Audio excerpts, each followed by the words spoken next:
Desde la residencia oficial de la Embajada de Chile en Lima, Perú, les damos la más cordial bienvenida a una extraordinaria edición de Conexiones en Relación Internacional. Y es que con ocasión de la visita oficial de la Comisión de Relaciones Exteriores del Senado de la República de Chile y su visita con sus pares, es decir, con la Comisión de Relaciones Exteriores del Congreso de la República y autoridades además del país, entre ellos la propia presidenta Boluarte, hemos querido abrir esta nota como corresponde, por cierto, y en la Casa de Chile con el embajador Óscar Fuentes Lira. Embajador, muchas gracias por estar en Conexiones de Relación Internacional y sobre todo reiterarte nuestra gratitud por habernos prestado la casa para haber desarrollado esta interesante ronda de entrevistas encabezadas por el presidente de la Comisión de Relaciones Exteriores. Bienvenido. Un gusto, Carlos, muchas gracias. Y la verdad que, creo que es importante que esto pudiera quedarse registrado, una visita muy importante en un momento en que la relación está en un punto muy alto. Así que más bien agradecerles a ustedes por la ocasión de que quede un registro de esta importante visita. Muchas gracias, embajador. Nos gustaría que para la audiencia nos cuente un poco desde tu opinión, por cierto, el contexto en el que se desarrolla esta visita, la cual nosotros consideramos que profundiza mucho más la relación política con Perú. Así es. Debo partir diciendo que las relaciones entre los congresos de los dos países son históricas, siempre han sido muy importantes, pero quizás en el último tiempo habían dejado de ser institucionales y más bien se guiaban por relaciones más bien personales entre los congresistas de los dos países. Por lo tanto, se pensó hace algunas semanas atrás que era un momento oportuno para que se retomara el diálogo político en forma más institucional. Logramos ajustar las agendas y hemos tenido el privilegio, diría yo, de tener acá en Lima a toda la Comisión de Relaciones Exteriores de nuestro Senado, que ellos mismos han dicho que es algo muy excepcional aquí en Lima hoy día, con sus pares de la Comisión de Relaciones. Así que la verdad que yo creo que ha sido una visita redonda, muy positiva, y se logró el objetivo, que era justamente retomar el diálogo político entre las dos instituciones de nuestros legislativos. Y al más alto nivel, embajador, nosotros vimos lo que transmitió la prensa hoy día, vimos que la propia presidenta Boluarte, la canciller y el primer ministro habían recibido además a esta comisión. Efectivamente, esta mañana en lo que se suponía era un saludo protocolar a la presidenta de la República, ella estaba acompañada efectivamente por el presidente del Consejo de Ministros, por la canciller, y fue una reunión espléndida de más de una hora, en la cual se paseó por todos los temas de la agenda bilateral, y la verdad que nuestra delegación quedó muy contenta porque, como te decía, se logró no solamente hablar del buen nivel de las relaciones actualmente, sino que se logró identificar ciertas temáticas de interés para que los dos congresos puedan trabajar en ámbitos que son de preocupación mutua en la actualidad. Diplomacia parlamentaria. Bueno, es que la diplomacia parlamentaria, eso es lo que hacía falta nuevamente de poner en órbita dentro de la agenda bilateral de los dos países, pero hemos logrado identificar algunos temas muy importantes para que las comisiones de relaciones o eventualmente otros congresistas puedan también incorporarse y trabajar en temas muy específicos. Y por eso mismo que se acordó hoy día un documento en el cual van a haber visitas anuales alternadas entre ambas comisiones para justamente ir viendo temas de interés mutuo, como lo es, por ejemplo, el tema migratorio hoy día, como lo es el tema del crimen organizado transnacional, que son obviamente temas de mucha coyuntura en Perú y en Chile. Lógico, muy sensibles, muy críticos para ambos países, por lo demás. Absolutamente. Entonces es muy importante, primero, que se sienten y conversen los parlamentarios de los países y ver en términos legislativos qué cosas están hoy en día discutiendo los respectivos congresos respecto a estos dos temas y qué cosas podríamos eventualmente hacer juntos. El crimen internacional que implica una serie de temas de seguridad, ¿qué podríamos eventualmente hacer juntos? Hoy día hay, por ejemplo, una coordinación muy, diría yo, muy eficiente entre las policías de los dos países. Pero ¿qué más podemos hacer para contribuir de mejor manera a controlar de alguna forma el crimen transnacional que nos está afectando en forma muy brutal? Qué importante eso que nos comenta, embajador, respecto de que se desarrolle esta mirada constructiva en donde ambas naciones miren finalmente no solamente los desafíos futuros, sino la problemática, consecuencia de la contingencia, como quiera llamársele, que finalmente afecta a chilenos y peruanos. Embajador, queremos agradecerte profundamente nuevamente por el espacio, por habernos recibido en tu casa y quedas permanentemente invitado a Conexiones de Relaciones Internacional. Muchas gracias. Al revés, yo quiero agradecerles a ustedes por la oportunidad y creo que la oportunidad ameritaba poder dejar un registro de esta visita.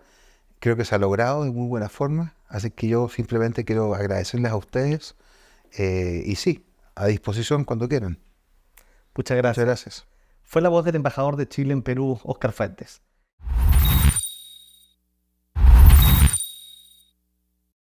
Siguiendo con esta edición extraordinaria de Conexiones en Relación Internacional, como corresponde, estamos con el presidente de la Comisión de Relaciones del Senado, básicamente con el senador Francisco Chaguán. Senador, muchas gracias por estar con nosotros en Conexiones. Queremos mencionar además que el senador preside además también la Comisión de Derechos Humanos y no podemos obviar esto. El senador además es presidente de una de las principales agrupaciones políticas en Chile, el Partido Renovación Nacional. Senador, bienvenido a Lima, Perú, particularmente para usted no es extraño. Hay una constante y permanente presencia de esta diplomacia parlamentaria, lo escuchábamos en el discurso que daba, y para nosotros en Conexiones de Relaciones Internacionales era muy importante saber básicamente cuál había sido la receptividad que había tenido esta visita en pleno de la Comisión de Relaciones Exteriores con sus pares. Bueno, primero, Carlos, agradecerte por esta oportunidad. En menos de 24 horas tuvimos una reunión con la presidenta Boluarte, con la canciller, con el premier, para poder construir una agenda. Esta no fue una reunión simplemente protocolar, fue una reunión donde pudimos construir una agenda para los próximos años, que está centrada fundamentalmente primero en el reconocimiento de que somos pueblos hermanos, que estamos irremediablemente unidos y que por supuesto compartimos una esperanza común. Y esa esperanza común radica fundamentalmente en que tenemos también una mirada oceánica, una mirada al Océano Pacífico, que es puente con Asia-Pacífico, y es donde se va a realizar y se va a concentrar el comercio exterior en los próximos 100 años. Pero además somos parte de una alianza del Pacífico, que somos la 8ª economía mundial agregada, que hemos logrado justamente que el Perú logre recuperar la presidencia pro tempore, que es lo que correspondía, de acuerdo a la institucionalidad democrática que se ha dado justamente en Perú. Y en ese contexto, por supuesto, entender que la Alianza del Pacífico debe ser una herramienta, un instrumento de desarrollo para los pueblos, y no simplemente una alianza puramente formal. Y acá hemos fijado con la presidenta una estrategia para lograr la suscripción tanto de Singapur, mirar Corea del Sur y otros países que han manifestado interés para ratificar justamente la voluntad de integrar esta alianza, pero además considerando ciertamente que tenemos desafíos conjuntos, comunes, con el Perú, en materia de migración irregular, en materia de combate al crimen organizado, que se ha instalado justamente con mucha fuerza en nuestros dos países. Es una agenda muy sensible. Muy sensible, porque además nosotros siempre hemos promovido una migración que sea seria, regular, pero además de ser humana. Y ciertamente acá tenemos desafíos conjuntos. El corredor humanitario que hemos conversado con las autoridades tanto parlamentarias como del Ejecutivo, y vamos a impulsar también desde el Ejecutivo chileno para efectivamente lograr consolidar una migración segura, ordenada, irregular y humana. Que yo creo que sobre todo humana.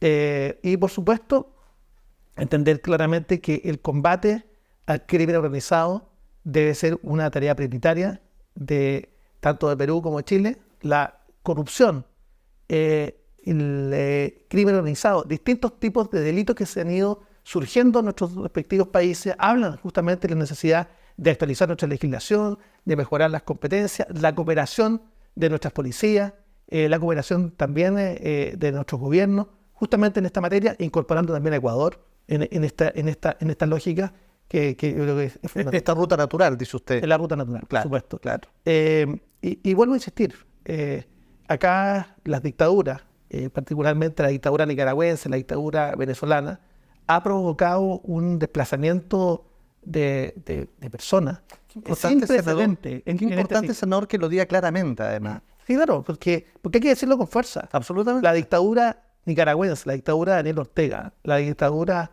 de Maduro ha generado el mayor desplazamiento de personas de este siglo. 7.700.000 personas desplazadas desde Venezuela, 700.000 desplazados desde Nicaragua. Eso habla de una crisis de proporciones que tenemos que poner ojo y atención. Pero además tenemos también una agenda de esperanza. Y la agenda de esperanza de esa relación con lograr mejorar la integración entre el sur del Perú, el norte de Chile, la historia conjunta de ambos países. Hay una experiencia de la Universidad Católica de Valparaíso y la Universidad de Lima, de la cátedra Chile-Perú, Perú-Lima, Claro. pero Chile-Perú, Perú-Chile, Sí. que habla justamente de la construcción de una historia común. Comparada, común, sí, claro. Sí, sí, que es extraordinario, porque eso habla justamente de cómo se unen los pueblos. También tenemos desafíos interesantes que hizo relación con la conexión ferroviaria Tacna y Arica, Claro. la conexión eléctrica entre Tacna y Arica. Inversiones recíprocas Por en ejemplo, frontera. mira, esto es Sí. fundamental. Mira, si tú analizas nuestro balance de inversiones, Sí. ves que Perú es el tercer país de América del Sur que concentra la inversión chilena, más de 20.000 Correcto. millones de dólares Así entre es. el año 1990 y 2020, Correcto. versus la inversión de Perú en Chile, que esperamos que también se profundice, que alcanza los 587 millones de dólares. Hay que hacer un esfuerzo para generar un clima de confianza también de las inversiones peruanas en Chile. También hay otro tema que hizo relación fundamentalmente con nuestro vínculo. Mira, que la comunidad peruana sea la segunda en importancia en número en nuestro país, habla que efectivamente hoy día hay una sinergia completa. La población peruana en Chile no es considerada un extranjero, son considerados nacionales. Y lo mismo la población chilena en Perú. Tenemos historias de relaciones familiares, sanguíneas, de la población peruana y chilena, que está acentuada fundamentalmente en Tacna y Arica, pero también se extiende a todo el territorio del Perú. El que habla tiene parientes en Arequipa, en Lima. O sea, lo que quiero decir es que tenemos la capacidad justamente de construir un futuro común porque tenemos una mirada común hacia el Asia-Pacífico, Sin duda. tenemos una mirada común respecto a la integración, tenemos una mirada común respecto a cómo resolver los problemas que son colectivos, y tenemos un desafío de cómo hacer que la política también resuelva los problemas de las personas y cómo logramos salir de la trinchera puramente ideológica de la coyuntura para lograr construir una visión de futuro. Y ahí hemos estado invitando justamente a los parlamentarios del Parlamento, a los congresistas del Parlamento peruano, para que podamos trabajar juntos en la agenda de futuro que estamos desarrollando desde la Comisión de Desafíos del Futuro, que me tocó fundarla, y que logra generar a través del diálogo políticas nacionales, la política nacional de hidrógeno verde, la política nacional de la minería verde, la política nacional de desarrollo forestal sostenible, la política nacional de inteligencia artificial, Temas que son la además política nacional de temas tan importantes como la política aeroespacial, que no se quedan solamente en formulación de políticas, que hemos logrado aterrizarla justamente en herramientas de desarrollo. Estamos trabajando con 1.400 académicos, científicos en la formulación de esas políticas. Parlamentarios del Perú van a ir a la cumbre de las comisiones de desafíos del futuro que va a ser en Montevideo a finales de este mes. Pero además nosotros realizamos el Congreso del Futuro por 2 años consecutivos, que es el cuarto evento de difusión científica más importante del planeta, el único realizado por un Congreso Nacional, el único totalmente gratuito, que invitamos a los 110 líderes del pensamiento crítico a nivel global, justamente para pensar colectivamente con una mirada local, vale decir, con una mirada puesta en los cambios holísticos que tiene nuestro planeta, pero también con la capacidad de adecuarnos a nuestras realidades nacionales. Y ahí están temas que hacen relación también con cuestiones esenciales, cómo somos capaces de llevar la tecnología aplicada, por ejemplo, en los desafíos de agua potable, acceso a agua potable en Perú.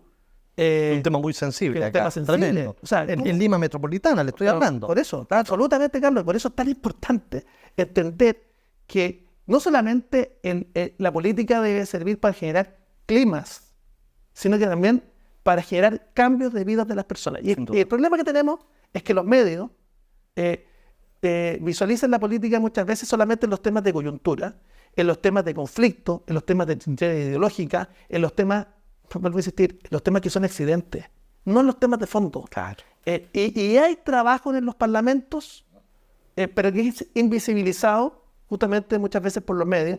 Y la percepción de los ciudadanos es que la política no es una herramienta de desarrollo de los pueblos, no es, como yo señalo, un instrumento o redignificar la política como un instrumento para cambiar la vida de las personas, sino que más bien se transforma en la visión colectiva de la ciudadanía, es más bien un dato irrelevante cuando realmente debe significar un canal de desarrollo. Entonces, justamente, senador, quería profundizar sobre ello y volviendo a un comentario que nos decía inicialmente, hay una especie de hastío social vinculado hacia la clase política por los millennials y la generación Z. Por otro lado, comenzamos a ver populismos de extrema derecha, de izquierda, y claro, y esto en el marco además de una contingencia política, tenemos elecciones presidenciales en el barrio, y se ve con preocupación cómo finalmente estos discursos populistas comienzan a calar finalmente en este elector que no se siente representado y que no ve necesariamente un futuro. Ahí comienzan a calar. ¿Qué hacer? ¿Cómo enfrentar eso? Tú lo has dicho muy bien. Primero, estamos viendo, Moisés Naim lo dice muy bien, las 3P. Estamos viendo polarización, estamos viviendo una situación compleja de populismo y estamos viendo una situación también compleja de posverdad. Entonces, ¿cómo enfrentamos el populismo cuando efectivamente la afección de los ciudadanos respecto a la política ha caído en confianza? La mayor crisis que hoy día vive en nuestros países es una crisis de confianza. Y por tanto, ¿cómo logramos revitalizar esa confianza? Más que un procedimiento, como está establecido en el Parlamento peruano, que efectivamente es una herramienta, un instrumento, acá es cómo logramos reconectar la política con los ciudadanos. Y yo diría que es una principal tarea. La segunda es cómo logramos efectivamente que la polarización no se reproduzca, y se reproduce justamente por el eco de los iguales. El eco de los iguales está dado fundamentalmente por esto. El acceso a las tecnologías de la información, que más allá de la democratización del acceso a la información, que es fundamental, muchas veces lo que hace las redes sociales es que agrupa a las personas que piensan igual, o que las polariza. Y eso genera efectivamente una exacerbación del discurso de trinchera. Y yo diría que es un tema muy complejo. Y finalmente, la construcción de posverdad. Porque efectivamente, ¿cómo uno discrimina aquello que es posible de tener un chequeo de veracidad de aquello que no lo es? Entonces, hoy día, construir una posverdad es muy fácil. Y al revés, cómo lograr generar chequeos de la información es muy difícil. Entonces, tenemos también ahí un desafío múltiple. Pero vaya eso. Acá, la política debe ser un instrumento de desarrollo de los pueblos. Y ahí tenemos desafíos conjuntos tanto Chile como Perú, justamente en recobrar la confianza de los ciudadanos y cómo lograr que esa política se transforme en una herramienta de cambio social, que yo diría que eso es lo más relevante. Mira, el aumento de la pobreza dado por el fenómeno post-pandemia, el aumento de la marginación, las pérdidas fundamentalmente en los años de desarrollo de los pueblos, porque la situación que se produjo tanto en Perú como en Chile es similar en términos de aquellos que finalmente decidieron o tomaron la decisión de convertirse en salir del sistema educativo. Y eso retrasó las oportunidades de desarrollo. La recuperación, en Chile se calcula que pueden ser al menos una década, llegando incluso a 2 décadas, de cómo somos capaces de ponernos al día. Por supuesto. Y los ninis, que son aquellos que ni trabajan ni estudian, efectivamente en nuestro país también se han multiplicado. Entonces tenemos que buscar la fórmula de reencantar, de que cada uno encuentre su espacio. Sobre todo pensando en sociedades de cambio. Absolutamente. Perdona. El 2050, la mitad de los empleos que hoy día conocemos van a desaparecer. La mitad de los empleos que hoy día conocemos van a desaparecer. El 2040, en Chile, 1 de cada 2 nuevos chilenos va a tener a uno de sus padres extranjeros. 1 de cada 2 nuevos chilenos va a tener a uno de sus padres extranjeros. El 2040, el 95% de la población va a vivir en ciudades o macrozonas urbanas. Por tanto, estos desafíos son múltiples. ¿Cómo somos capaces de adecuarnos a una sociedad de cambio? Y eso que tiene Chile también lo tiene Perú.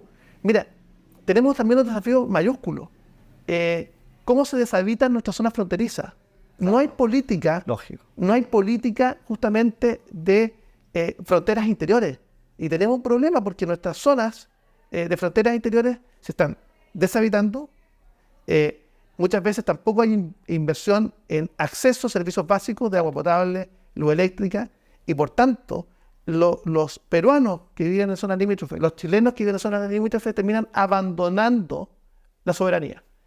No la soberanía mirada desde la perspectiva de los nacionalismos malentendidos, no. Esa soberanía que implica integración, esa soberanía que implica desarrollos colectivos de los pueblos. Y que es además una realidad en la región. Senador Chaguán, nos gustaría, inevitable además no preguntarle esto, estamos en la Casa de Chile, este programa se ve en Chile, y con esto nos gustaría finalizar, que nos entregue su mirada de cómo ve usted, cómo termina Chile este 2023. Vamos a terminar, particularmente me voy a referir al proceso constituyente. Bueno, yo soy de aquellos que tienen una mirada de esperanza. Ok. Y yo soy de aquellos, y acá voy a hacer un juicio político. Sin duda. Yo soy uno de los líderes de la oposición, del partido más grande del país, que está en la oposición, además. Y nosotros nos jugamos por la coherencia y la consistencia en política. Cuando dijimos esta no, sí, una buena y nueva, dijimos sí, hay que darse un pacto social de largo plazo. Uh-huh. Y tenemos 9 puntos críticos, nuevos críticos que estamos resolviendo. En los próximos días comienza la votación del Pleno. Así es. Luego viene el trabajo nuevamente del comité de expertos, por el cual yo me jugué personalmente, cuando ya muchos habían entregado la oreja respecto a tener un sistema solo 100% electo. No, me dije, o tenemos un sistema mixto o no tenemos acuerdo. Y logramos finalmente avanzar y ha logrado finalmente dar consistencia al proceso.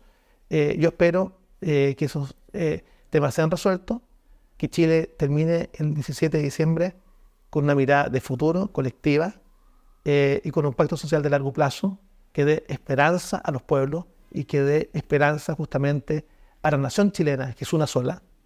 Eso. La nación es una sola. Todo eso. Que él logra finalmente esa única, sola gran nación, ese único gran corazón de Chile, esa única gran bandera que es capaz de recoger el aporte de cada uno de los pueblos originarios, pero que los integra en una sola gran nación.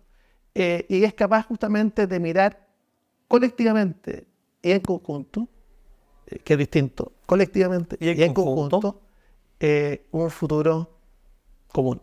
Senador Chaguán, muchísimas gracias. Valoramos mucho el tiempo dedicado, sobre todo la amplitud que ha tenido y esta capacidad tan gráfica de entregarnos su análisis. Estuvo con nosotros el presidente de la Comisión de Relaciones de Exteriores del Senado de Chile en una visita oficial a la República del Perú. Senador. Perdona, tengo que terminar con esto. Por favor. Tuvimos una, y es bueno que la gente lo sepa, Absolutamente. una reunión inédita. No solamente con la presidenta, con la canciller, con el primer ministro, sino que tuvimos una reunión inédita de las comisiones de Relaciones Exteriores en sesión solemne, conjunta, de trabajo, para realizar una agenda conjunta de los dos parlamentos, donde la Comisión de Relaciones Exteriores del Parlamento peruano y la Comisión de Relaciones Exteriores del Senado chileno se comprometieron y firmaron un compromiso de una agenda común en integración, en migración irregular y también en combate al crimen organizado. O sea, logramos hacer algo que no se había hecho en 200 años. O sea, una diplomacia parlamentaria efectiva. Efectiva, Concreta. pero además con la firma de un compromiso de trabajo conjunto para promover políticas específicas en cada una de las áreas, con acciones concretas, con plazos. Eso es construir futuro Absolutamente. entre Perú y Chile. Claramente no fue una visita protocolar, fue una visita de trabajo efectiva, con plazos, Y lineamientos. en 24 horas, En 24 horas. con un resultado extraordinario. Senador Chaguán, muchísimas gracias. Muchas gracias. Muy amable.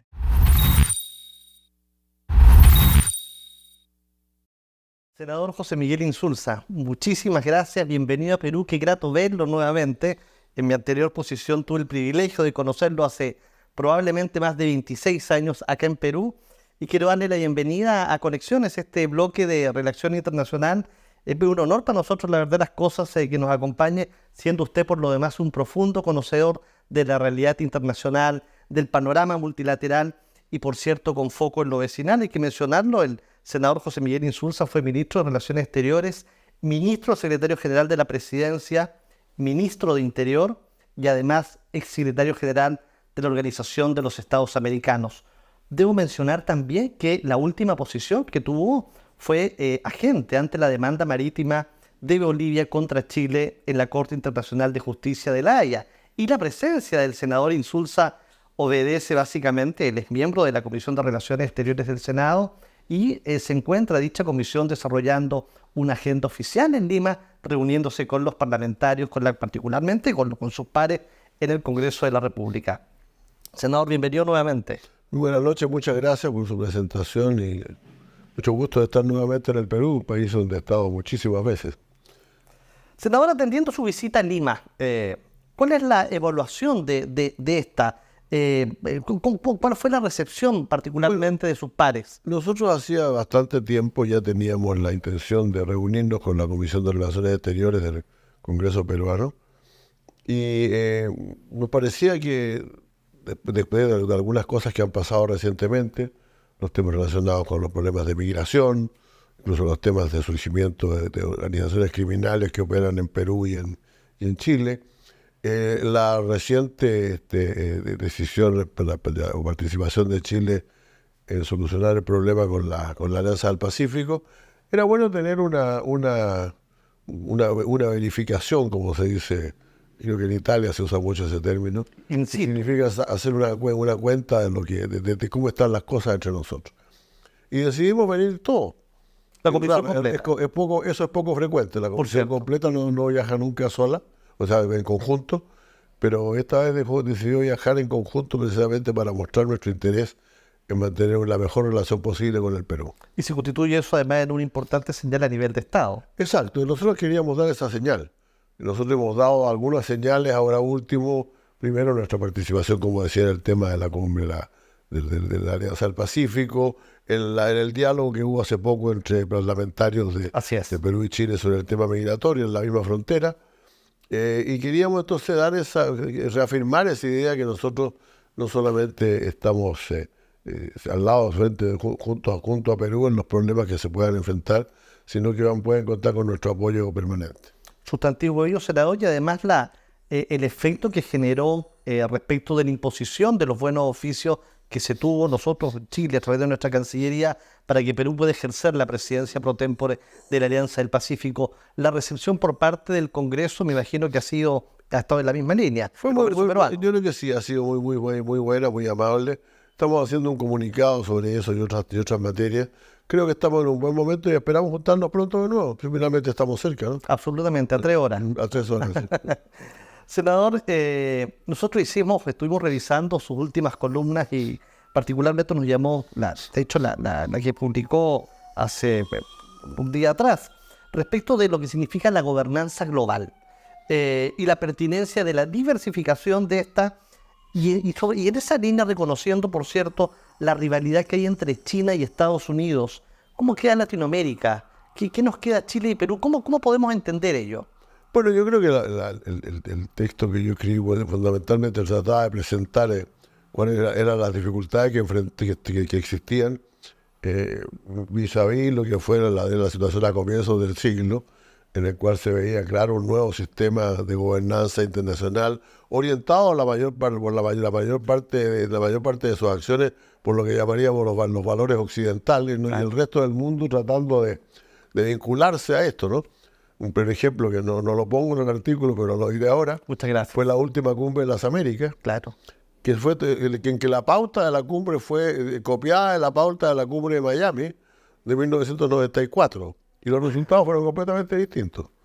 Porque en el 94 todos querían venir, a nadie le importaba si iban los otros países, Claro. todo. Un Y momento en muy la cumbre distinto. todos estábamos en tono positivo, y en cambio la última cumbre no fue ningún éxito porque había un tono muy negativo y muchos países que no quisieron venir. Por supuesto. Entonces hay un cambio y están apareciendo nuevos actores, y por lo tanto yo pienso que la lección para nosotros es que esos nuevos actores que están apareciendo son actores que tienen una consistencia y un peso regional en sus lugares, en que han hecho un lado problemas y se han dedicado a tratar de resolver problemas entre ellos, peleas entre ellos, y han tratado de dedicarse más bien a sus principales dificultades. Fíjese usted que, por ejemplo, que Irán se junte con el gobierno de Irán se junte con el nuevo primer ministro de Arabia Saudita. Claro. Es una cosa realmente muy insólita. Absolutamente, ¿no? Se habla mucho de estas peleas entre los chiitas y los sunitas, ¿no? Sin embargo, ellos dicen tenemos que resolver el problema de Yemen y recurren a China para que los junte, para que los reúna. Entonces uno dice, bueno, ellos tienen que tener alguna agenda, tienen que tener alguna... Definitivamente. Y la agenda no es ni más ni menos que dejar detrás esta imagen del mundo árabe musulmán, Por cierto. dividido, peleado, enredado, y tratar de mostrar una agenda de carácter moderno y mucho más conciliador. ¿Qué nos queda a nosotros? Nosotros no tenemos eso. Nosotros aquí cada país anda, digámoslo francamente, cada país anda con su lado. A mí me gusta mucho, yo leo con interés que hubo una reunión de los BRICS, Claro. que ahora se van a ampliar a muchos Así más es. países, y a esa reunión de los BRICS asistían México, Chile, México, Argentina y Brasil. México no fue porque el presidente estaba en otras actividades, pero en fin.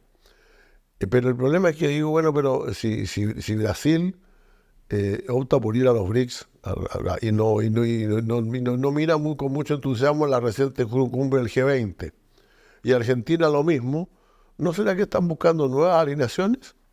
Podría ser, Miro absolutamente. también a China. Claro. El presidente de China no fue a la reunión del G20, que era en la India.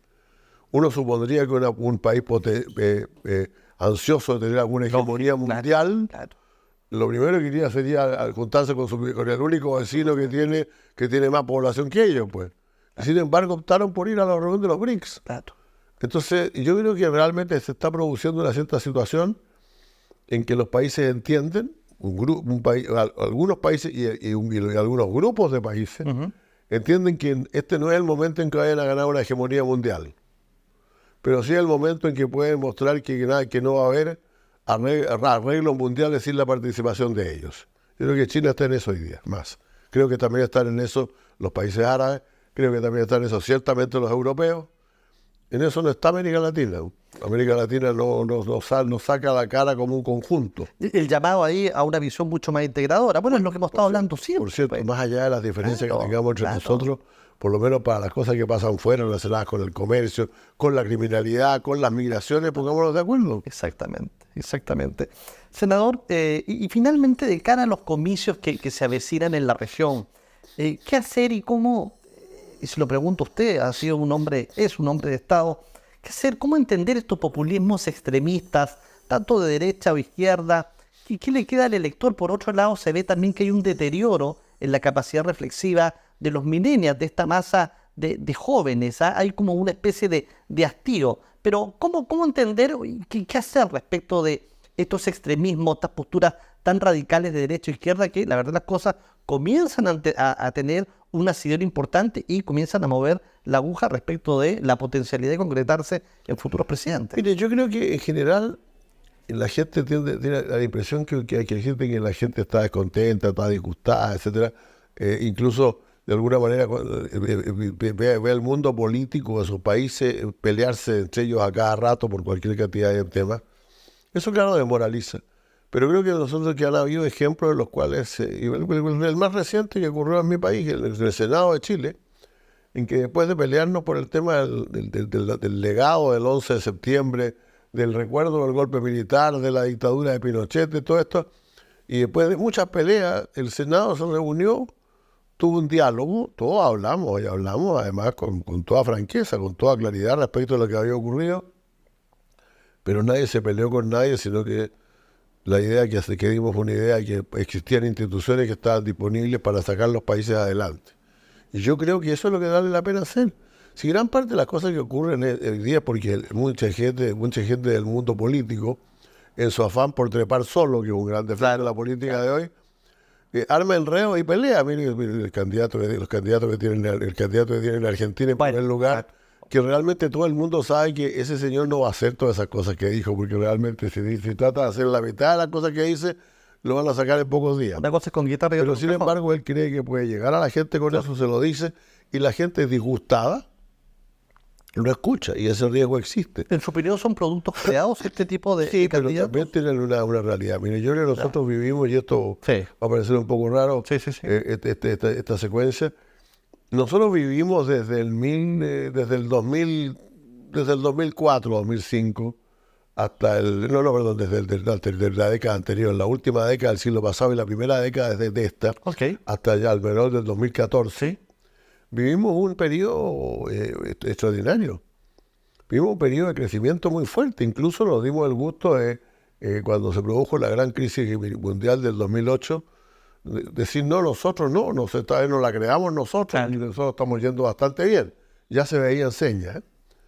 Y eso hizo que la gente mejorara su nivel de vida, disminuyó sustantivamente la pobreza, hasta mejoró un poco la distribución del ingreso.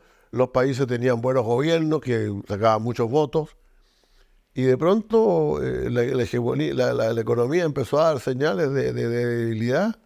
Y todo se empezó a derrumbar y aparecieron las acusaciones contra la corrupción, y apareció el crecimiento de la delincuencia, apareció el disgusto de las clases medias, de estas clases medias que nosotros habíamos creado. Así es. Se disgustaban, porque no avanzaban más desde ahí.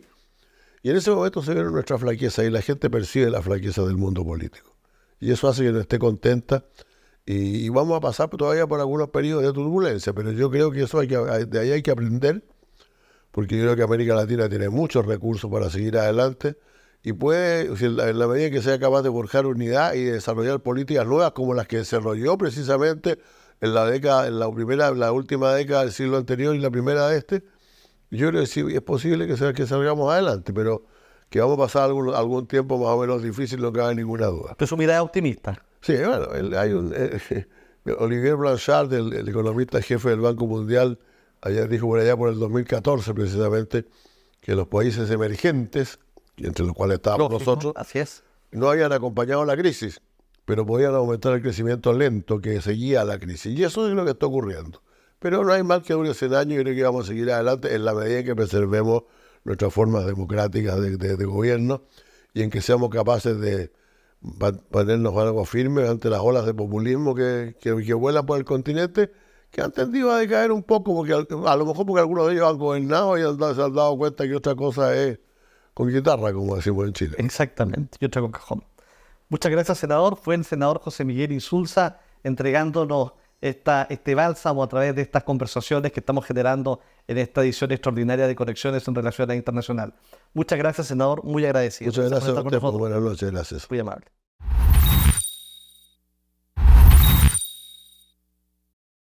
Siguiendo con este bloque de conexiones en relación internacional, esta edición extraordinaria a propósito de la visita en pleno de la Comisión de Relaciones Exteriores del Senado de la República de Chile, nos encontramos con el senador Rojo Edwards. Senador, bienvenido a Conexiones, muchas gracias por aceptar esta nota. Muchas gracias por la invitación, bueno, y obviamente un saludo a todos tus colegas.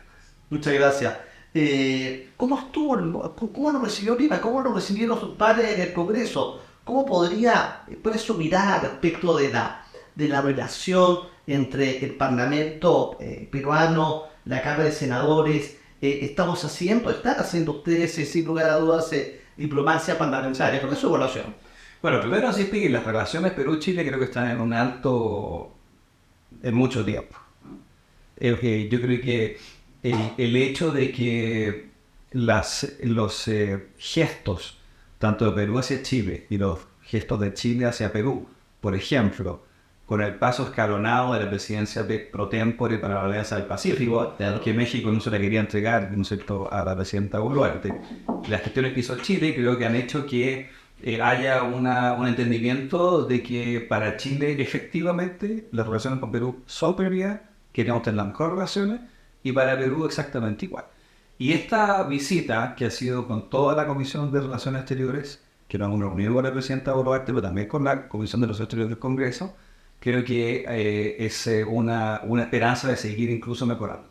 Y la otra cosa que es interesante es que los temas que son muy importantes en la política interna de los países son los temas que requerimos trabajar en conjunto. Por lo tanto, hay un foco que se puede dar que puede hacer que las cosas avancen muy rápido. Por ejemplo, para Chile, el tema de migraciones es uno de los temas más importantes que hay. Cuando tú le preguntas en las encuestas a las personas cuáles son los temas importantes, migraciones permanentemente están en tercer, cuarto lugar, sin duda.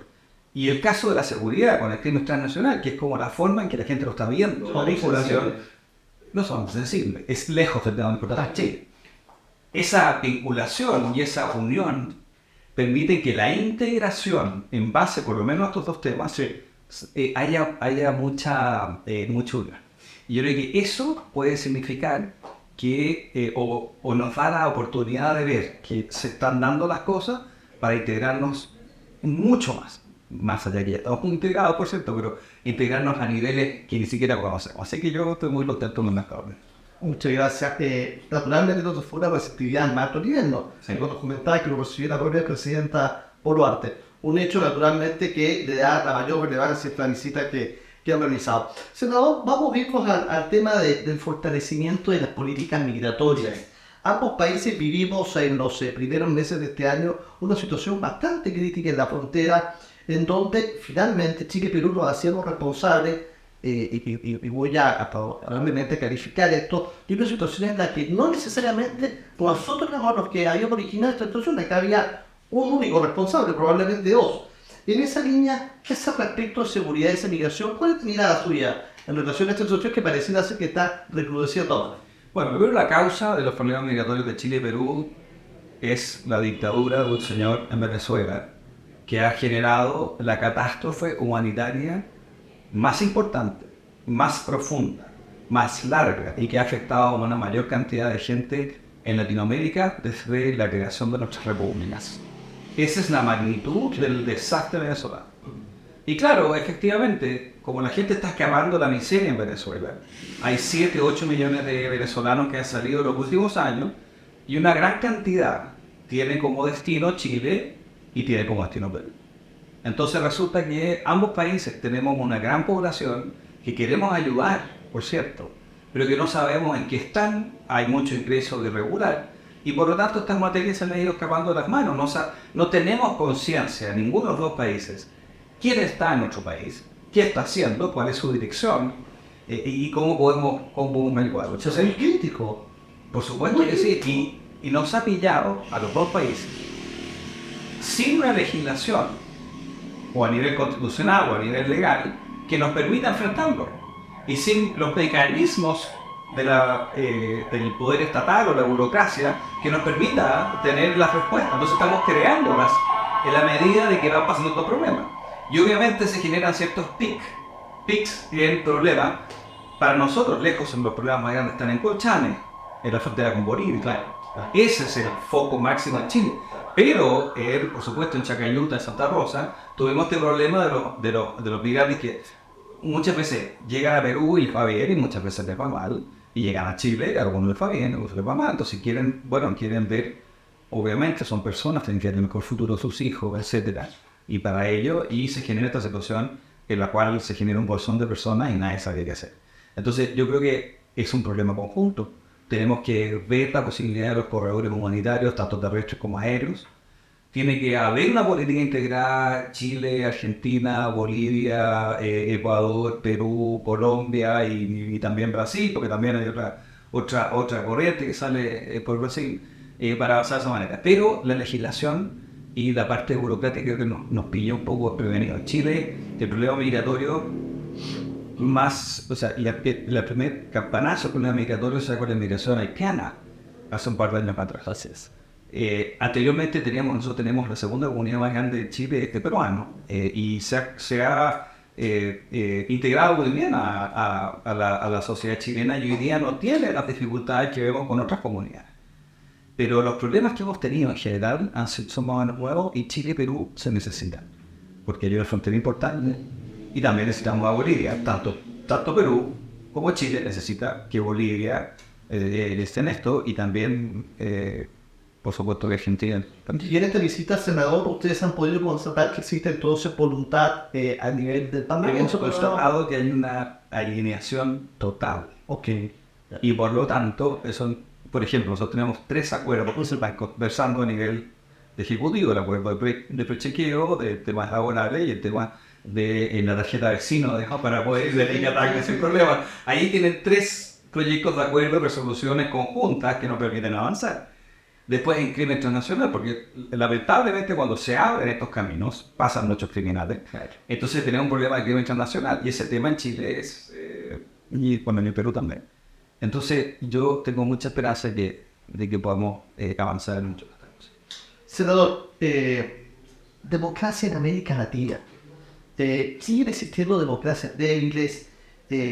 Uno podría hablar de procesos que estarían de alguna forma contribuyendo a que se robustezcan. Hay mucho ruido, además, lo escuchamos en la región, en el barrio, de ideologías con posturas, ideologías de derecha extrema, de izquierda extrema, que pareciera ser que ante esta ausencia de futuro, ante este hastío político, pareciera que comienzan a calar en el elector. ¿Cuál es su mirada? 2 cosas. Primero, yo creo que en América Latina estamos volviendo a vivir un ciclo que vivimos hace 50 años. Hace 50 años eran movimientos guerrilleros que querían tomar el poder por asalto, y que fueron combatidos por las sociedades con dictaduras militares que vinieron después. Eso lo ocurrió en gran parte y en Chile en particular. Entonces, esa guerrilla y el intento de instaurar la dictadura del proletariado de extrema izquierda ha sido reemplazada por movimientos que llegan al poder democráticamente, pero una vez en el poder empiezan a hacerse el poder total. O sea, el ejecutivo, generalmente se interviene en la justicia, luego se interviene el parlamento, se cambian las constituciones, y después no hay nada que hacer, como muy difícil con lo que pasa en Venezuela, que es lo que tienen problemas de migraciones, pero hoy día muy fuertemente en Nicaragua. Tenemos el caso, obviamente, de Cuba y algunos otros países. Pero además pasa el fenómeno contrario, que es algo que tú mencionabas, que es que básicamente la política no está respondiendo a las necesidades de las personas. Candidatos que se enfrentan a toda la clase política también tienen arraigo, pero eso hay que entenderlo en el sentido de que si la política no está representando a la gente, los políticos también tenemos responsabilidad. Y esa responsabilidad es estar permanentemente pensando en cosas que no son lo que está pensando la persona. Si la gente está acá preocupada por su pensión, la vejez y la salud, en Chile tenemos una crisis en salud, no le voy a decir lo que está pasando en la educación, de cada lo que tenemos, y se empieza a preocupar de otras materias, evidentemente que un candidato que ataca al sistema político, que puede ser demócrata como puede no ser demócrata, y ahí está su preocupación, puede tener un auge que uno quizás lo piensa Ahora, respecto a algunas personas, yo siempre creo que a los presidentes que son electos no se les puede tachar de no demócratas antes de que ejerzan, de que injusto. Absolutamente. Entonces yo creo que en eso yo le doy tenemos un cambio de mando en Guatemala, tenemos un cambio de mando en Argentina, tuvimos un cambio de mando en Brasil, o sea, hemos tenido estos cambios de mando. Yo creo que si la gente decide algo, hay que respetarlo, pero sí exigirle al mandatario o a la mandataria que una vez que está en el poder, no se haga el poder total.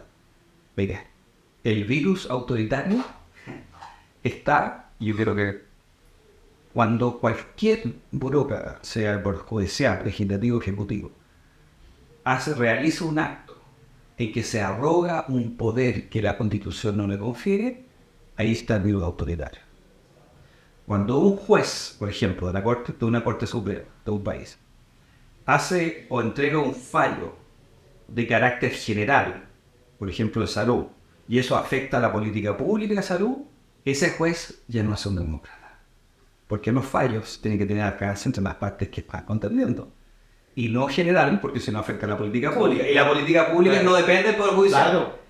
Si un ejecutivo, como los presidentes dictadores como Maduro o Ortega, toma una decisión que implica que le quita poderes o facultades, por ejemplo, la ley de emergencia ocupada, la ley de siniestra, al Poder Ejecutivo, ahí ya vemos un dictador. O cuando vemos a un legislador que propone un proyecto de ley que, por ejemplo, irroga gasto, si la Constitución se lo prohíbe, ahí también vemos el virus autoritario. Entonces, el virus autoritario se manifiesta, o lo podemos ver con claridad en Latinoamérica, cuando hay personas en cualquiera de los poderes del Estado que se arrogan poderes que la Constitución no les da. Ahí está lo que hay que pagar. Desde el inicio. Senador Rojo Eduardo, nos quedamos con esta definición. Virus autoritarios. Sí. El que tenga oídos que escuche. Sí. Muchísimas gracias por estar con nosotros. Gracias. Valoramos mucho su participación y sobre todo lo dinámico que ha sido. Gracias por la invitación y bueno, yo me despido agradeciendo al Perú el recibimiento y diciendo que en la Comisión de Relaciones Exteriores del Senado somos aliados de fortalecer estas relaciones, especialmente en temas que son tan importantes como la migración, la integración o el formato de la violencia. Fue el senador Rojo Eduardo. Muchas gracias.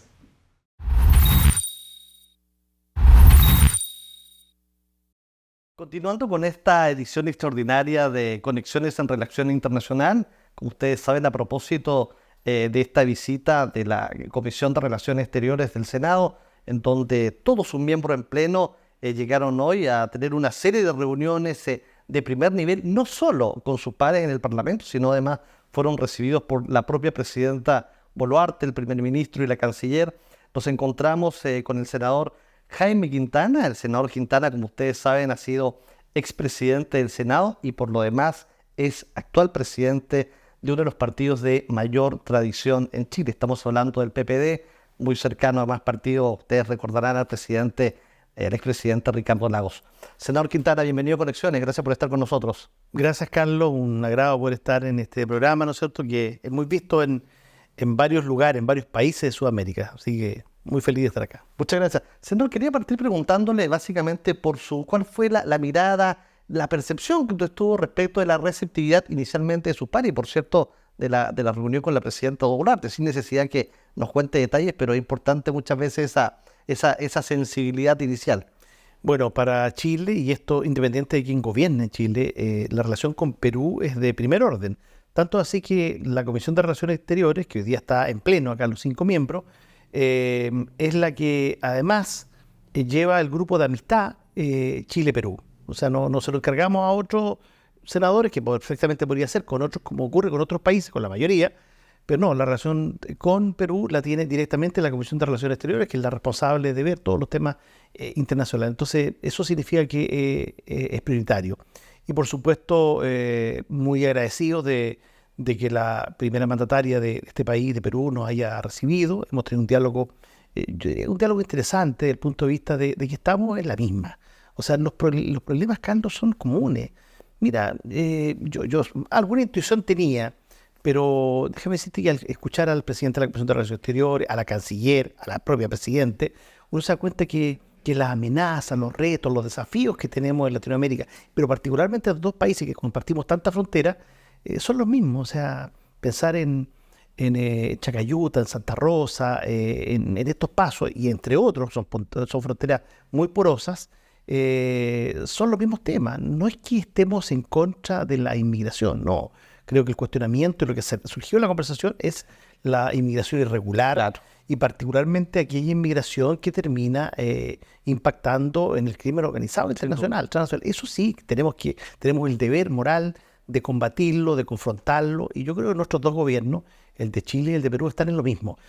Qué decir el tema internacional, que también se abordó desde el punto de vista de la apertura económica. Hoy día Perú, no solo hoy día, hace rato, es un país que está muy abierto al mundo, Chile también. Tenemos socios internacionales, incluso en Asia, comunes. Entonces creo que hay mucho en común con este país y bueno, era la primera visita oficial después de la pandemia y estamos muy gratos de haberla desarrollado, haber tenido esta conversación y muy agradecidos del trato que nos han dado tanto la Comisión de Relaciones Exteriores como la propia presidenta. Senador, ¿qué desafíos comunes en este encuentro han podido determinar? ¿Qué es lo que están viendo? Por ejemplo, tuvimos una situación compleja durante los primeros meses del año en frontera. Hemos visto que hace 2 semanas atrás pareciera ser que nuevamente vamos a estar enfrascados en una situación, en una eventual crisis migratoria entre los pasos fronterizos. ¿Hay alguna mirada? ¿Qué se está haciendo a nivel de esta diplomacia parlamentaria, como lo denominábamos? Sí, yo creo, Carlos, que el tema que usted plantea de la crisis humanitaria que vivimos sin tener responsabilidad. Absolutamente. Ni Perú ni Chile, Claramente. en lo de abril de 2022, fue un tema muy difícil. Hubo gente que la pasó muy mal, personas migrantes, algunos de ellos también víctimas de organizaciones de tráfico internacional, porque además asociados a estos temas irregulares, y por eso que hemos enfatizado en el problema de lo irregular, hay muchas mafias y bandas que delinquen con aquello. Y en ese sentido hubo una muy buena reunión al mes siguiente a esta crisis por parte de ambas cancillerías. Creo que en esto los subsecretarios, viceministros y higueras de Perú y de la Fuente de Chile han tenido un rol muy activo en mejorar los temas fronterizos, los prechequeos, el que Chacayuta esté 24/7, como lo hemos dicho tantas veces. Tenemos que avanzar mucho en eso. Y por lo tanto yo siento que esta conversación, esta visita, esta relación también contribuye a que el próximo año, en similar época, donde pudiera haber, algunos dicen que después del invierno altiplánico, no sé, hay momentos en que se desata a la migración, bueno, que tengamos mayor capacidad de control para que no ocurra una cosa como la que hoy día está sucediendo. Entonces, bueno, eso, constatar que las relaciones con este hermoso país de Perú están en su mejor momento. El turismo, o sea, nosotros viajamos tan solo ayer y no te voy a decir que el avión venía mitad peruano, no, muchos chilenos que venían a pasar el fin de semana, aprovechando los vuelos de conexión, visitando los nuevos lugares arqueológicos que tiene Perú, no, maravilloso. Entonces, creo que hay muchos desafíos en ese ámbito, en el ámbito de la integración, del turismo, en el ámbito económico. Nosotros hemos sido firmes impulsores de que tiene que ver, más allá de la presidenta Dina Boluarte, tiene que ver con el cariño y con el respeto hacia Perú, que Perú, si en derecho le correspondía asumir la presidencia pro tempore de la Alianza del Pacífico, tenía que hacerlo. Importante esa mirada de estadista ahora. Que en eso, Carlos, no hubo dos opiniones en Chile. Nosotros lo conversamos con el presidente Boric, con el canciller Van Claveren, no hubo dos opiniones, o sea, le corresponde a Perú, tiene que presidir Perú, no tiene que ver con ninguna otra situación, porque además hay hoy día una presidencia constitucional de la presidenta Dina Boluarte, y eso para nosotros, para el observador extranjero, es lo que cuenta. Como nosotros podemos inmiscuir la política interna, no podemos. Entonces, yo creo que eso fue muy importante. Creo que el que Perú vaya a presidir la PEC no representa, creo que es importante. Insisto, es el país el que tiene esa responsabilidad, así como el rol para que ingrese a la OCDE. Claro. En fin, hay una serie de otros foros internacionales, porque son economías abiertas ya a largo rato, porque tienen mucho que aportar, porque son países que están intercambiando mercancías, productos, y porque su economía está absolutamente abierta. Así que creo que tenemos mucha similitud y eso es lo que hemos corroborado en esta gira. Senador, respecto lo llevo al plano regional. Hablamos de migrantes. Voy a llevarlo al plano regional particularmente. Nos gustaría mucho escuchar su mirada respecto de lo que está pasando en América Latina en relación a las democracias. ¿Podemos hablar hoy de democracias débiles o considera usted que a través de estos cambios naturales se han ido fortaleciendo? En paralelo, senador, vemos un hastío social de generaciones de jóvenes, particularmente millennials, generación Z, que ven con algún incluso desprecio, ven el panorama político y no ven futuro. Y en paralelo, no en contrasentido, en paralelo también comienzan a aparecer estos populismos de derecha y izquierda que en ese grupo etario comienzan a tener cierto asidero. Democracias débiles, populismo de extrema derecha o izquierda, ¿para dónde vamos? ¿Qué es lo que ve usted ahí? Yo creo que hay mucha responsabilidad también de la política y nosotros tenemos que partir haciendo una fuerte autocrítica en esto, porque la educación cívica es algo que por distintas razones, poco glamour, lo que se quiera, tal vez incluso hasta desde el punto de vista curricular no le hemos puesto el empeño que esto tiene y bueno, en el caso de Chile, dictaduras que impidieron todo lo que es la formación cívica por largo tiempo y por lo tanto eso nos está pasando la cuenta. No está pasando la cuenta. Efectivamente hoy día hay poca reflexión, hay poco, yo creo que hay poco desarrollo del pensamiento crítico, que en otras épocas caracterizó mucho a la juventud. La juventud se planteaba, se replanteaba, se cuestionaba las cosas y no se compraba las cosas, una afirmación a la primera. Hoy día yo creo que tenemos que constatar que es más fácil, es más sencillo quedarnos con un Twitter o no sé cómo se llama, el día X, ¿no es cierto?, de pocos caracteres, ya 3 líneas, ¿para qué voy a leer más? Está claro.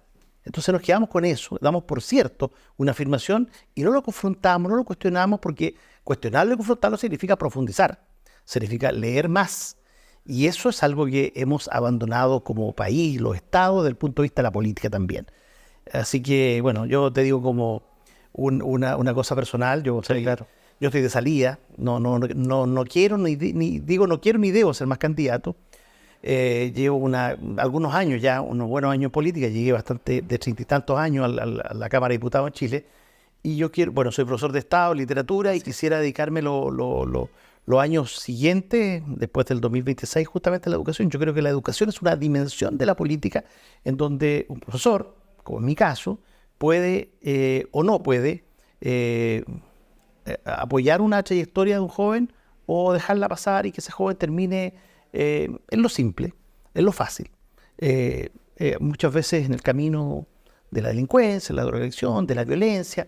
Yo siento que tenemos mucho que hacer en los colegios. Para mí, la política educacional en la sala de clases, yo puedo hacerlo como profesor, es de primer orden y para mí espero que me resulte ese desafío. Usted, senador, toca un tema esencial, el factor educación. Pero nos golpeó el COVID, hemos perdido casi 10 años en total respecto del periodo, y haciendo un traslape dicen que son casi 10 años perdidos, claro, pero tampoco vemos que exista mayor acercamiento por saber finalmente conocer los procesos sociales. Puede ser probablemente que naturalmente las generaciones cambien, pero por otro lado también podría ser que yo vuelvo por lo que le decía inicialmente, ¿no? Este hastío, este rechazo natural que se genera. Y en esa línea me gustaría preguntarle, no puedo dejar de consultarle su opinión respecto de qué va a pasar en Chile a fin de año, respecto al proceso constitucional que tenemos. ¿Cuál es su mirada? Oiga, me pasó de una pregunta apasionante, ¿no es cierto?, como es la educación, que al igual que en Chile hay que poner mucha atención a los chicos que hoy día tienen 9 años, porque son los chicos que debían haber entrado a la primaria en el 2020 y como no era presencial y era todo virtual, se perdieron todo lo que es, ¿no es cierto?, la formación para el aprendizaje, la lectura, la lectoescritura, el decodificar bueno, en fin. Yo creo que eso es muy, muy relevante. Ahí hay que fortalecer esa generación porque también esa generación puede tener problemas en el futuro. Pero usted me ha llevado a un tema más áspero, más complejo. Yo no sé francamente qué va a pasar en diciembre. Quisiera, no sé, decirte que esto se apruebe, pero si se aprueba con un 50-1 no sirve de nada, porque una constitución no es la ley de tránsito, una constitución no es una ley ambiental, por importante que ésta sea, es las reglas de convivencia de una sociedad.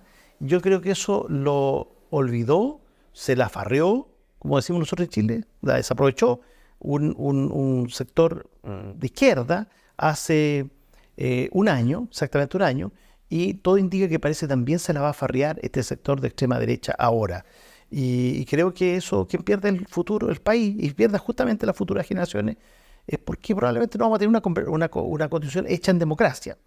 Este es un tema que si hubiéramos escuchado a Michelle Bachelet hace tan solo 6 años, 7 años, ella dijo, aquí necesitamos legitimar esta constitución, hacerla en democracia. Bueno, ella dejó redactado un texto, bueno, puede que me equivoque y puede que en 2 meses más o en diciembre, ¿no es cierto?, 3 meses más, estemos frente a una constitución aprobada por un 80%. Si es así, bueno, yo voy a ser el primero en reconocer que me equivoqué en esta entrevista. Sería lo ideal, pero veo que aquí más bien algunos están viendo qué le pongo, qué le saco a la constitución para dejarla bien popular hoy día, pero no estamos pensando en los 30 o 40 años venideros. Y eso es lo que hoy día lamentablemente nos está pasando a la cuenta en política todos los días. Es sustantivo este análisis que entrega, senadora, respecto a lo que significa tener una constitución que se escuche.